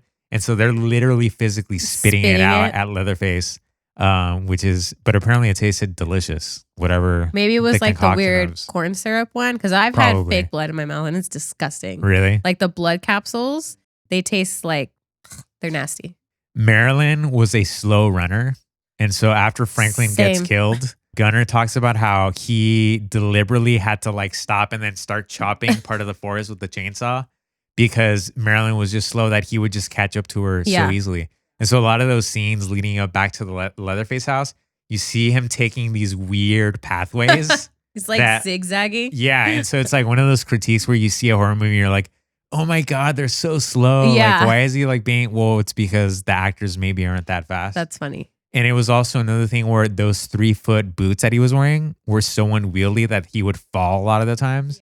And so a lot of the times where he does have to take a curved pathway, he's overdoing it because he doesn't want to trip and fall. Because those boots were just completely unwieldy. We get back at the gas station and Marilyn, Sally has that moment where she runs through and literally falls on her knees. That's actual payment. She didn't have any padding on her knees, and they did that 17 times. God. So it really fucked up her knees. Yeah. And I think that's another reason why she had trouble running. Yeah. Is that just her knees were all messed up. You hear the radio in the background when she realizes that, oh, that's just not barbecue. That's fucking human parts. People. They're in Muerto County, Oh, which I missed Muerto that. means dead in Spanish. The cook comes in and basically seems like a really cool guy. Like he's about to rescue her. And he's like, oh, we don't have a phone. Like we have to go to the next county over. He flips on a dime and you find out that he's part of the cannibals. To me, it's funny when he starts hitting her with the broom. I was like, what is going on? And then when the broom breaks, is he like stabbing her or is he just hitting her When with the she's broom? in the car or... Both. I think he's just hitting her with the broom back end handle, of the broom. yeah. And then when she's in the car, he's poking her with something. Yeah, I just got confused whether or not when the broom broke, the handle, whether it was like edgy and he I think it was like shanking her with it. No, I think it was like the blunt end. Okay. Maybe. So we do get to that scene where he puts her in the car. There's a moment where he gets into the truck and he's about to take off, but he realizes that he leaves the light on. Oh. And he gets out of the truck and he says, but the line that he has is something about like, oh, I can't afford to pay these bills and, the man's going to get me if I don't turn the light off. That's another nudge of these people were a successful business back in the day when you had oil and when you had, the independent business could survive. But now that the bigger companies have taken over, they've really destroyed all these small businesses. And that's, I think, a representation of that. We get back to the Leatherface house. He drives up to the house and you see the hitchhiker like in the headlights and being weird. And then he grabs the thing and is like hitting him. Was like, why are you going to the grave robbering and why are you doing this and that and whatever? But it's that desperation of like they're broke. They don't have any money. They don't know what else to do with themselves. And I think he has a dead armadillo, right? That he's like dangling where he's like, oh, I got food. I found, And that's where like there's a lot of slapstick. And Tobe Hooper talked about how the original version of this film was going to be more of a satire and not really taken seriously. It was going to be a black comedy. And a lot of that slapstick stuff is the black comedy. And a lot of the audience didn't realize that it was a thing until many years later. That it was supposed to be funny. That it was supposed to be a little bit funny. And even when they were writing the script, Kim Henkel and Tobe Hooper, when they would write something that they would make each other laugh, that's when they knew that they were onto something. And so that scene specifically really makes me think of like Three Stooges and just like slapstick funny. We enter the house. I never really understood why Leatherface's looks changed until Tobe Hooper described on how Leatherface's mask changes to his situation. So when you see him in the beginning, when he's like killing the bodies, he's wearing like a clean Leatherface. And then when you get to this scene, the Leatherface has makeup. and he's like a woman. He's Yeah. like the mom. The He's the mom. caretaker of them. And he even has the wig. And even the way when the cook is saying like, "What are you doing?" and he makes those pig squeals. Yeah. He seems very like the mother of the family. And so I never really got it until hearing Toby Hooper talk about that. I guess Gunnar was supposed to have more actual dialogue, and Toby was just like, "No, you're just gonna make sounds." Inaudible. And Gunnar was just kind of mad about it. 'Cause Really? He was like, "You're just making me grunt." Going back to the scene where Leatherface hacks into the door with his chainsaw. Earlier, I was saying that was like the only time where the chainsaw actually had teeth. So that day, someone had made brownies for the team. And because everyone was like starving, everyone was like eating them up. And Toby's mom came to visit set that day. So whoever made the brownies was like, put the brownies away. Because they were pot brownies. Oh, really? And Gunnar had never smoked pot before. Like he had never experienced it. So he was filming this scene while he was high off of pot brownies. And he was freaking out because he was dizzy and hot and had this chainsaw basically. We get to the dinner scene, and production-wise, it was the hottest day of the shoot when they filmed it. And it didn't help that they had to black out all the windows because they obviously shot it. It's supposed to be at night, but they shot it during the day, but you can't have light seeping through. So blacking out all the windows just made it that much hotter. This is where I really learned something that I had no idea was a thing. Do you guys know what head cheese is? I did not. It's basically a cold cut that is a terrin or meat jelly often made with flesh from the head of a calf or pig, or less commonly a sheep or cow, and often set in an aspect that originated in Europe. Combined with the hottest day of the year, you black out the windows. The smell got so bad that you had people puking outside of windows. They had a medic that was giving them Dramamine for the nausea. And essentially the DP was like, "Yeah, I puked out of the windows a few times. I don't know what you guys did to deal with it, but it was fucking terrible." And then Gunnar talks about, "Oh yeah, imagine having all that nausea, but you have a mask Yeah. and you got to hold it in." And the stench just got really stuck in his outfit. And that's when people were avoiding him. Like, I'm not going to talk to him during lunch. Like it got really bad. And I think one of the only people that didn't throw up is Jim, the guy that plays the cook. Because he was like, "Yeah, I saw people like throwing up out of the windows and stuff." He was like, "I wasn't that sick, but everyone else was." Yeah. So you have Sally tied up in the chair and she's gagged, and then they bring in Grandpa, which, by the way, the very first time I saw this film, there's a previous scene where Sally goes up before she jumps out the window. I thought that Grandpa was like a dummy. I did not think that there was a human being inside of And that. I think the guy that's under there's like 20 or something, right? His name is John Dugan. He was 18 years old, and it took 8 hours to put him in makeup. And they only did it once because John was like, "I am not sitting in that chair for 8 hours Yeah. to do this More again." than once. And so basically they had to shoot him out. Shoot him out is basically one and done, where they shoot all his scenes and then he's out of the film, which caused the dinner time sequence. They shot for 27 hours to not only just finish the film, finish that scene, but to shoot John Dugan out, which to me, I would have been like, "Dude, later. I'm Yeah. not going to shoot for 27 hours. For Fuck sure. that." Yeah. Even on a small film like that, that's just completely unfair to everyone else. Totally. Like, that's insane. So they bring in Grandpa, and this is where they force Sally to like stick out her hand, and then Leatherface is going to cut into Sally, and then that becomes the super gross scene where like Grandpa starts sucking on her finger, which is completely disgusting. Disgusting. How that was supposed to happen is that Gunnar had a dull knife with a piece of tape on the bottom so as to not to really cut her, and they had a tube of blood that's supposed to mimic Gunnar cutting her. But every time they did it, the tube of blood would get stuck. It would not produce any blood. And so about the fifth take, Gunnar at this point is losing his mind because it's so hot. They're shooting 27 hours a day, and the rest of the crew's starting to feel crazy.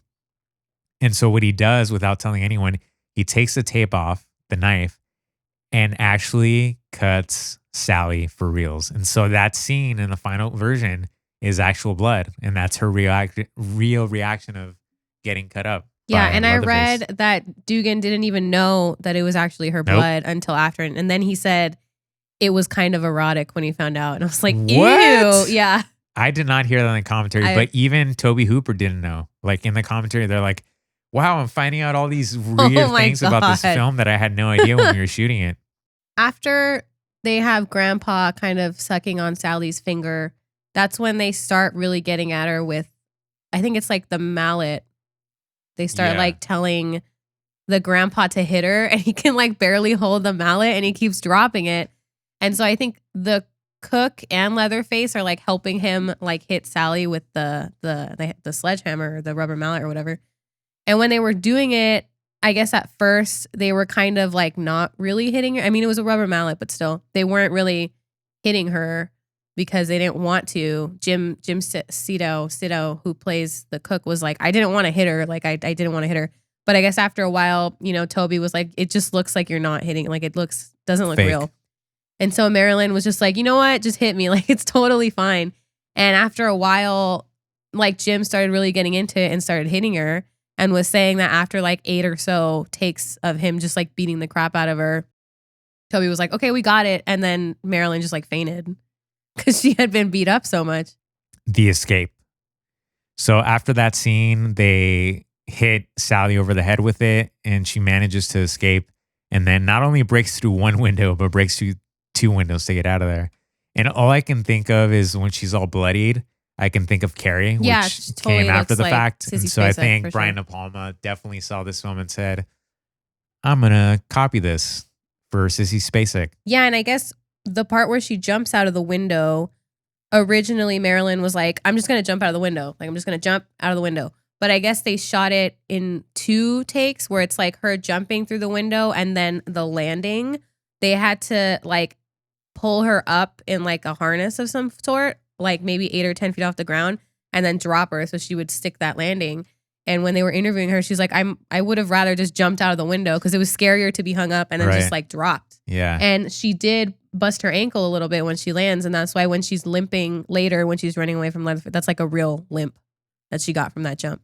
You notice on the exterior of the house as she's like limping and the hitchhiker's going after her, it's all cloudy. Yeah. They had to wait for the clouds to come in for 3 hours because it's supposed to be the morning after. Oh, yeah. Like and dawn. if it would have just been like dawn, they wouldn't have had enough light because again, they're shooting with a really slow film.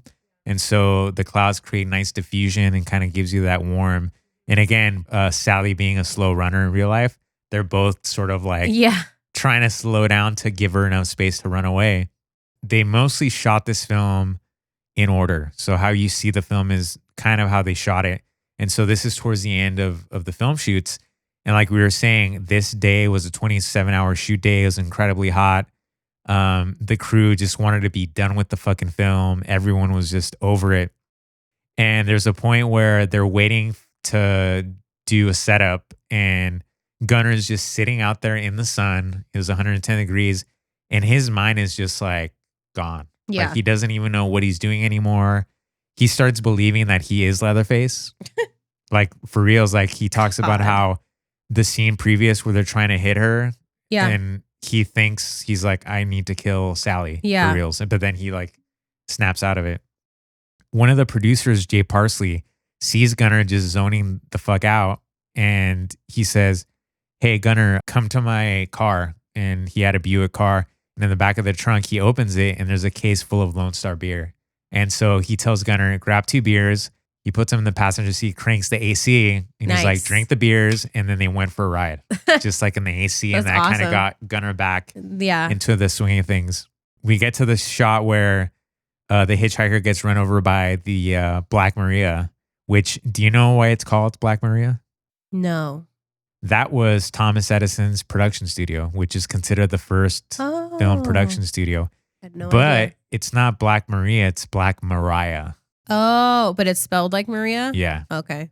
So the way they shot that scene where the hitchhiker gets run over is they did it backwards. So instead of the semi going towards the hitchhiker, it's actually going away just to make it that much safer for the actor. Yeah. But that's how they were able to do it. And obviously there's like a dummy that they run over and all that. So the hitchhiker is taken out and then you have Leatherface going after Sally. And there's a scene where he tries to go after her with the chainsaw and then he like falls and then like cuts his leg open. Yeah. How they did that was that he had a metal plate and then above that had a piece of meat. Ooh, So he's actually it does cutting look into like the meat, yeah. piece of meat. But apparently the heat of the chainsaw was so high that he could actually feel the burn. And so when Gunnar did it, he thought he actually cut into his leg. Yeah. It hurt him that much. And the limp that he has is him Him thinking thinking. that he actually cut into And his leg. also the driver of the Black Maria, so random. He like Sally gets in the truck, right? And then Leatherface comes around and the driver's like, oh, hell no. And like jumps out and he just ends up like running away. And all he has is a wrench. Yeah. Yeah. Yeah, I thought that was so random. So we get to the random truck that Sally kind of hails down and she sort of jumps in the back of the truck. And that was another moment where Gunnar said she was so slow to get on top of the truck. And Just I had to like be like in slow motion almost. And that's why it kind of looks a little bit weird. Yeah. Where he's just sort of standing. He's like just standing wielding. around the truck. And that was to do that. To me, that reaction of Sally isn't very satisfactory. Like she gets away, but she's almost a maniacal laugh of like, I'm traumatized for life. Yeah. Like I'm never going to be able to get over this. The reason it's like that is because they had to shoot that twice. Like they did the dinner scene, the end scene, and Marilyn was just kind of cool. I never have to see these white pants again. Like I just burn all my clothes. And they called her and were like, hey, we didn't get it. Like you need to come back. And so she was saying that ending is her actually reacting to the movie being over for reals because she had to go back and reshoot. Toby Hooper does mention that everyone hated him after the film of this movie. Just because of what he had to put him through and Absolutely, just yeah. what a pain in the ass it was. So I totally believe that was her reaction. Going back to the analysis of the film, a lot of people read into that her reaction is what everyone felt like in America, that there was this not very good optimism after the Nixon administration and that it's sort of a kind of miserable optimism. Again, mirroring what we're going through now, and that she's sort of like, the future is not going to be that great. We get to the final shot, and to me, there's two iconic shots in the entire movie. It's the tracking shot behind Pam, and it's this shot where Totally. it's actually sunset. It's supposed to be sunrise, but they actually Sunrise. got sunset, and he's just going to town with the fucking chainsaw. Like dancing with the chainsaw. Dancing with it. And actually, behind the scenes, the DP at one point is running away from Gunnar because he didn't want to get fucking his head chopped off because Yeah. it's, again, another live chainsaw.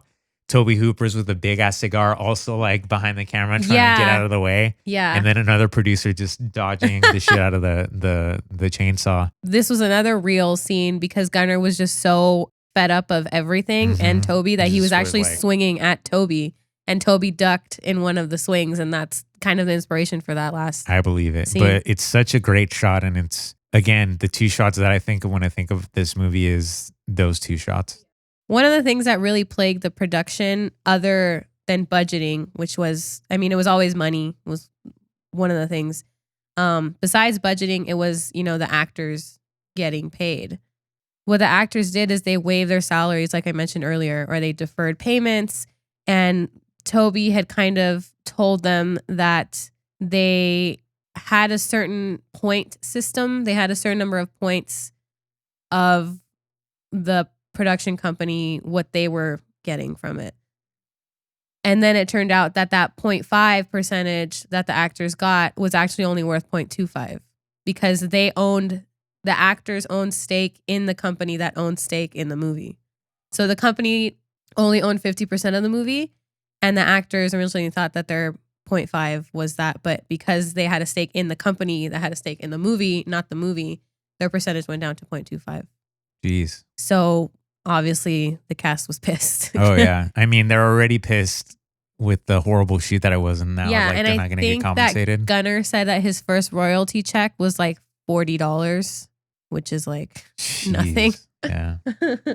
So a few months before the film was released, Louis Pirano of Bryanston agreed to distribute the film worldwide because no one wanted to distribute this film, obviously, from which Boseman and Scarron would receive $250,000 and 35% of the profits.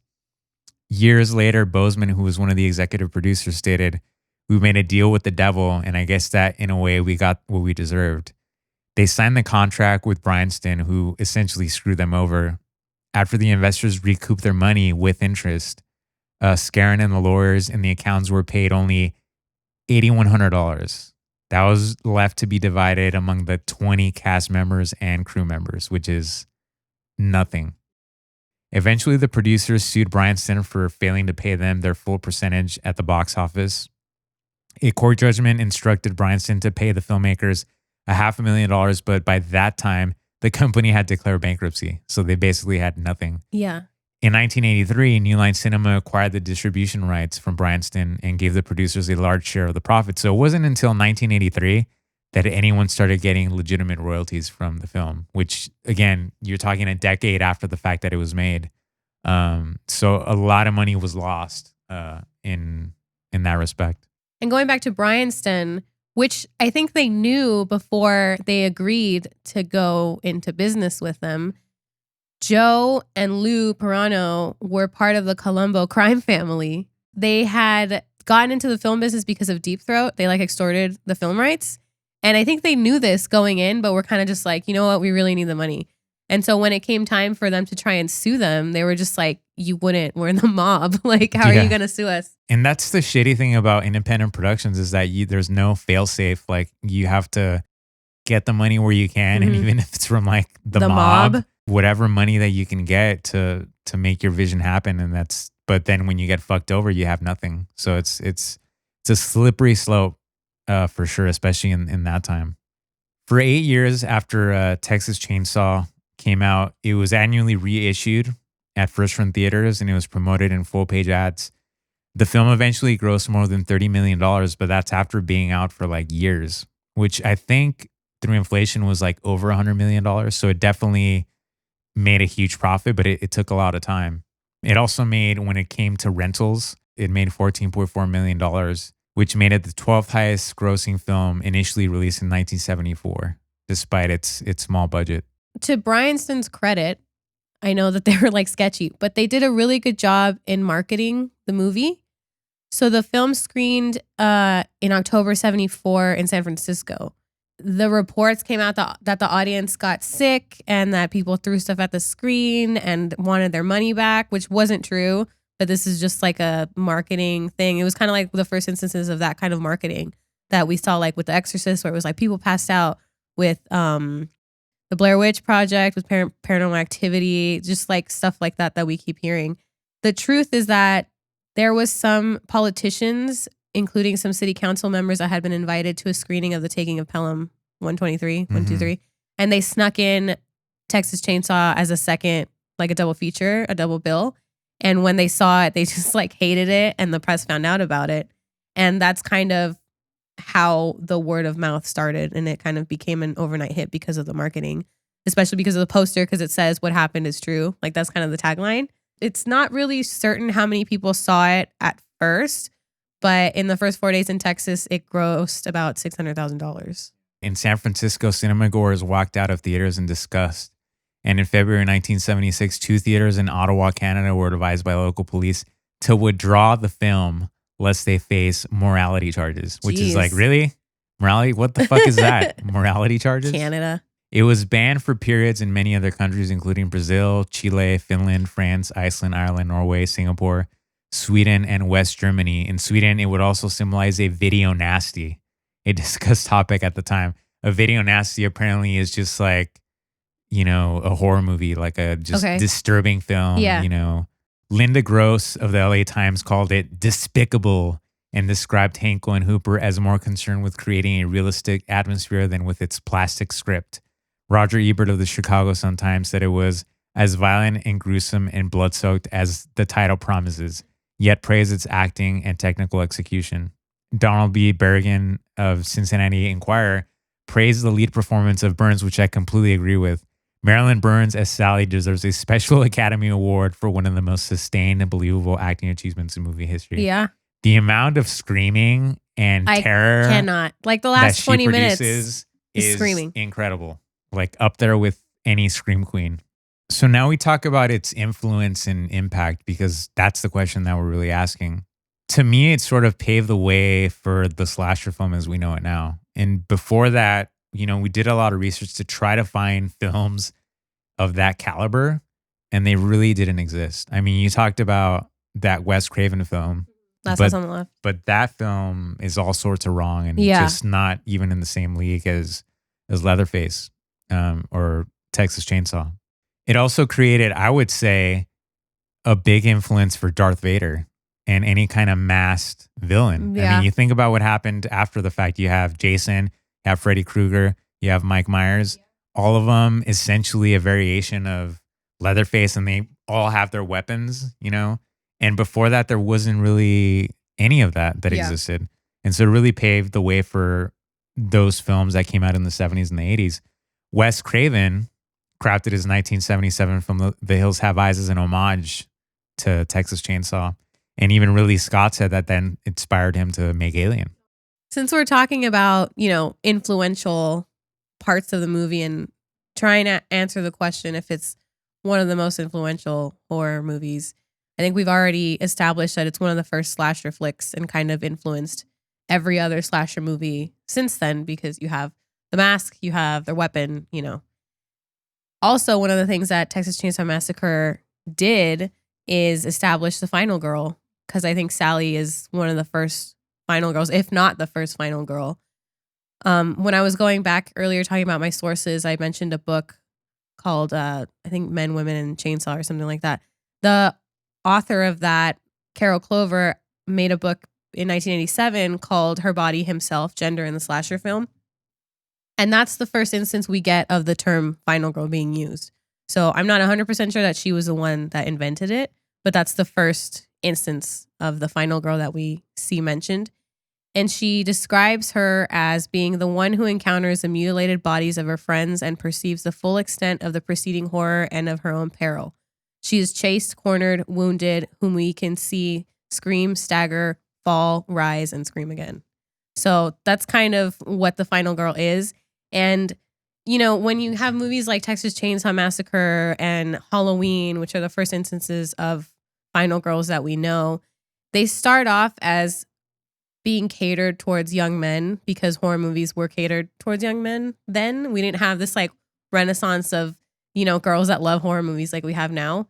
So the final girl had to be appealing to men, which is why at first we get them they're virgins, they're very quiet, they're not like the slutty friend they have that dies, and that's why they survive. But then, as we move on throughout the years and we get more women and or female identifying people that really, really lean on horror, it's because of the final girl. So now the final girl has evolved to appeal to them. So, when you have Sidney Prescott in Scream in 1994, she has sex and she still survives, And then you have Grace in Ready or Not that just came out last year. She's another final girl who also isn't the regular final girl you would find, in Halloween. She's not virginal. She's not polite, and she ends up surviving the whole movie. Yeah, not pure. Exactly. So before, where it was you can't be loud, you can't drink, you can't smoke, you have to be a virgin.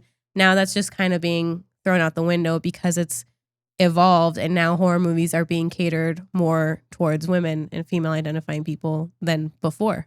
And I think a lot of the reason why we gravitate so much towards horror is that horror isn't afraid to have a female up front and then not kill her. They'll have a female main character and they'll have her survive, which I think is what appeals to so many women about horror. It's hard to summarize this film without talking about the end of the nuclear family, and especially doing the research and now sort of seeing this movie in different light. To me, it's sort of beyond a slasher film. It really talks about, the nuclear family being destroyed. And you even have, the hitchhiker talking about a bygone era when his grandfather worked at the slaughterhouse, killing cattle by hand, and how it was, again, more personal, and how everything just got industrialized. And they essentially left these people, really far behind. To me, it's a pioneering film in that respect, where we talked about how a slasher film really didn't exist beforehand. And now these tropes that are built up, where you have the evil bad guy with a mask and a weapon, feeding off younger people. And again, this social commentary below it it really upped my regard for this film. Where, like I said before, when I first watched it, I thought it was like a B movie, Yeah. really low budget, really cheesy. Yeah. But deep down, there's a really, really deep thought behind every moment. And all credit to Toby Hooper. And here's a question that I ask you is, what separates a film like this versus a real B movie? Like, to me, there's a really fine line. To me at the time, Texas Chainsaw could have been dismissed easily, but for whatever reason, it hit a nerve that people responded to. What do you think that nerve is? At the time that it came out, the Summer of Love had ended because of the Manson murders. The end of the Vietnam War. Like, everyone was coming back and realizing that things aren't as perfect as they thought they were. And that's kind of, I think, what the movie really kind of picks on, is that you have these kids that are just going on a road trip. They're just trying to get to their grandpa and make sure that his grave hasn't been robbed. And they just get thrown in to this like nightmare. And I think that's what really rattled people, is that the people doing the killing in the movie are other people. And because of the way things are, they have to be this way. So, Angie, do you think Texas Chainsaw is the most influential horror movie / slasher movie of all time? I think so, because it was, like all the reasons we mentioned earlier, it was the first of its kind, and it started a completely new genre of horror movies. Now, have there been ones recently that kind of redefined it further, stacked on top of what Texas Chainsaw does? Yeah, probably. But I think because it was the first, then yeah, definitely. I mean, there's a reason it's still so popular. Yeah, it's like the Godfather of slasher movies. Yeah, because it's totally. like, look what happened with Godfather. Yeah. Like, every period movie looks exactly like The Godfather. Yeah. With all the reasons that we gave, I totally think it's the most influential. And even for things that we didn't talk about, I'm sure there's a whole layer that we completely missed. Like every first movie of its kind, it struggles in the beginning and then gets a cult following and then becomes an instant classic. It's not a hit right away. As we do at the end of every episode, we like to pair the movie we covered with another movie. So like a double bill, double feature. If you're watching it at a drive-in, what movie would you pair it with? And it doesn't have to correlate. It could have one thing in common. So you could do a double feature that's, very obvious, or maybe like a hidden gem. I wanted to pick something that kind of had the same feeling. And so mine also has a group of teenagers in a car traveling, and they get stranded and then they start to die. So I picked House of Wax, the 2005 version of House of Wax, because it has that same kind of feeling where I don't even know what town they stop in, but I have a feeling it's similar because everyone's sweaty and they get there and there's an abandoned gas station and there's like, the doll maker that lives there. And yeah, so I picked House of Wax. When I found out that Texas Chainsaw was supposed to be a satire, this film clicked into mine. And there's actually a scene of Texas Chainsaw in this film. My pick is American Psycho. Nice. I think it pairs really well because American Psycho is also satire of the 80s, also social commentary on excess, tons of money, tons of abuse of power, all of that. And there's that great scene where Patrick Bateman's doing crunches and Texas Chainsaw's in the background for whatever reason. The other day. Yeah. And also a brilliant director, Mary Herron, I think, did a brilliant job. And also a film that was very misunderstood when it came out. I think it still is. Yeah. Because I remember I saw it with a friend of mine and two of her roommates, and it was one of the most uncomfortable watching because they completely missed sort of the point. They missed it. So for all those reasons, I picked American Psycho. This reaches the end of our discussion on the Texas Chainsaw Massacre. We really thank you guys for listening. Coming up next episode, we're going to do one more spooky movie that's a little bit more modern, equally as scary. And when this film came out at the end of the 20th century, it scared the complete shit out of me. So you can look forward to that. Again, you can find us on Twitter and Instagram at cutmoviepod. That's where we post updates and some cool things for you guys to enjoy. As well as, again, we do a video podcast on YouTube. Just search Cut Movie Pod and you should be able to find us. Again, we really appreciate you guys listening, and we'll catch you guys on the next one. Cut! That's a wrap.